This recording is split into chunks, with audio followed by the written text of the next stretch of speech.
Hello and welcome to The Blank Potato. This horror story is uploaded by Reddit user Stoic-Dreamventurer. If you want to learn more about the author, link in the description. And the title of the story is Karmic Kill Counter. Before we start, I would just like to invite you to please like this video, subscribe if you haven't already, and click that notification bell so you won't miss any of my future uploads. Let's begin. Karmic Kill Counter. So, my name's Devin, and I can see the number of people a person has killed, floating above their head. Weird, right? Well, if they haven't killed anyone, that number is 0. Now, it doesn't always have to be that they killed a person themselves. It can be that, well, for example, one time I witnessed a bus driver refuse to let a woman board because she didn't have enough money. I couldn't help, as I had left my money at home and purchased an e-ticket.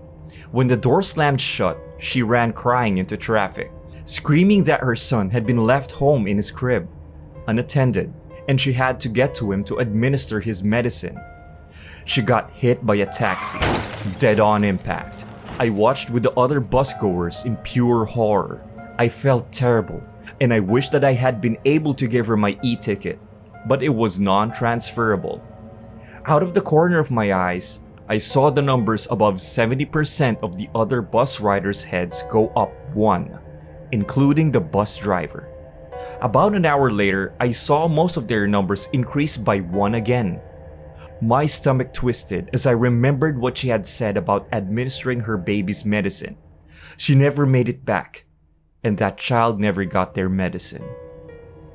One day, years later, I picked up my daughter from daycare. She was 5 years old, and as expected, every day her number was 0.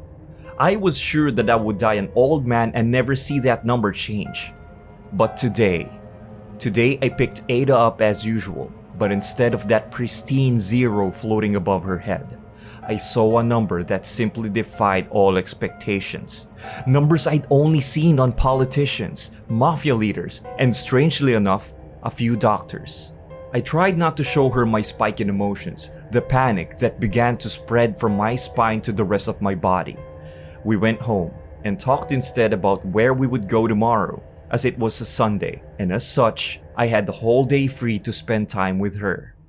I planned a simple outing, just my child and their stuffed gorilla toy Go-Go, intent to finding a way to get my daughter to tell me how she had managed to kill over 5 million people. Being a doctor and a licensed psychiatrist, I thought this would be a simple enough task. Though I've done riskier things to get confessions from folks in the past, this should be a simpler task. Most, if not all of the deaths I'd seen the number of were from accidental events, and the rest had been purely intentional. My 5-year-old daughter, my darling Ada, had somehow intentionally caused the deaths of over 5 million people. But how? Never mind the why, as she's only 5. Just how in the hell had Ada been responsible for the death of literally millions? We were about 1 hour into playtime at the children's fun park when the answer to my question finally came to me. Ada. Daddy? Me. Yes, my darling Ada? Ada. I took the bad man's candy, Daddy. Me. Sweetheart, what? What bad man? What's this candy look like? Ada. I saw him in your office. He had funny eyes, but like bad funny, Daddy. And he had the very, very big numbers over his head. They got bigger and bigger every time I saw him. My mind whirled and I searched my memory to see if I could put a face to match Ada's vague description. As a psychiatrist, I wasn't sure I could describe any of my patients in particular as having bad funny eyes. Unless... Me. Ada, baby, what day exactly did you take the man's candy? And where is it now? Wait, she can see the numbers too? She's my daughter after all. Ada. Promise me not to get angry. I think it's the poison them or something. Me. The what, Ada? What day was it? Ada. Saturday. The realization rocked me to the core.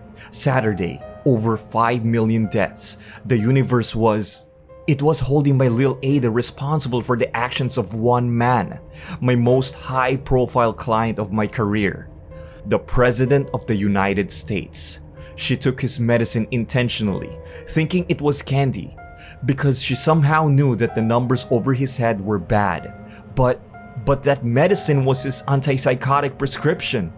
That day, I learned that my daughter Ada was blamed by the universe for the psychotic break of the United States president, directly impacting his decision to bomb an entire country for their suspected involvement in terrorist events over the last several years. She set Gogo, the stuffed gorilla, down and ran to the swings, shouted back to me, "Daddy, Gogo is going to go play by himself, but I want you to push me on the swings. Haha, let's go, Daddy." My face went white and sweat began to bead on my forehead. When Lil Ada ran to the swings, her numbers stayed behind. As she reached the swing set, her numbers showed 0. But Gogo, on the other hand, over 5 million. If you enjoyed that story, feel free to hit that like button and subscribe if I haven't already. And click one of these videos if you want more horror stories like this. And as usual, I'll see you next time.